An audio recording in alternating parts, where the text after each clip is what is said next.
The Indus River Valley civilization flourished in South Asia from 3300 BC to 1300 BC. Many examples of the civilization's writing system exist, but researchers haven't yet deciphered it or identified which ancient language it represents. Nevertheless, archaeologists have found historical artifacts, such as clay figures and jewelry, that provide information about the civilization's customs and how its communities were organized. The archaeologists' findings therefore suggest that, well, what are we told here? The civilization flourished. Many examples of the writing exist, we just can't read it. Yet, archaeologists found artifacts, and we can determine the customs and how they're organized. The archaeologists' findings therefore suggest that knowing the language isn't essential, that we can actually learn from other ways. Well, let's see. Investigating an ancient civilization is easier without knowledge of this civilization. No, certainly it's not easier, and nowhere in here is the idea of easier actually entertained. Knowing an ancient civilization's language isn't necessary in order to learn details about the civilization. Yeah, that's right. That's going to be the answer. C, archaeological research should focus on finding additional artifacts. Should? Well, who says it should? No, that's not right. Examining the civilization's historical artifacts has resolved the debate about the language. No, we still don't know how to speak the language, so there's no debate, and that's not resolved. B is the right idea. To investigate the history of plate subduction when one of Earth's tectonic plates slides beneath another. So plate subduction is when the plates slide across each other. The team compared ancient rocks from the Acosta complex in Canada to modern rocks. Okay. Using isotope analysis, the researchers found the Acosta rocks 4 billion years ago most strongly resemble modern rocks formed in a plume setting.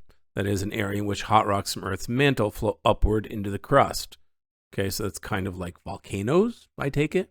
By contrast, they found that Acosta rocks dating to about 3.75 billion years ago have an isotope composition that is similar to that of modern rocks formed in a subduction setting, that is, from plates sliding across each other up here. Okay, that's what subduction is.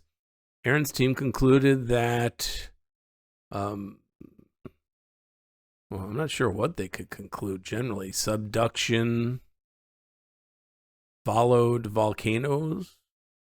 First, you had to form the crust from magma and volcanoes, and then the crust slid around. I don't know. Let's see what the answers are. That would be my best guess, but might be a little off target. A, subduction-like processes began occurring in some locations, well, Canada, for example, no later than 3.75 billion years ago. So, okay, this on the surface looks good. There's no later than? What does that mean, no later than? That means, does that mean by? Because it's not literally no dates after that. I'm going to assume that means by. If that's the case, this is probably the answer. Okay, let's check the others. Subduction replaced mantle plume formation as the most common. Most common? That's extreme. Geological process. We don't know what the most common geological process is. We only know 2 processes. Okay, so that's not right. C, the majority of rocks in the Acosta complex formed through subduction. We have no idea. I don't know that. Nothing says how the majority of rocks formed. It just says when these 2 types of rocks formed. That's not it. D, the rocks in the Acosta complex are of a more recent origin than scientists previously thought. We have no idea what scientists previously thought. Just that's not right. So A is correct. It's going to be A. Subduction-like processes began occurring in some locations by or since 3.75 billion years ago. And that's when they began. That seems to make sense, right? This is not saying it never began later than that. That's not what the text means, I believe. So I think it has to be that way because the other answers don't work. So A is the answer.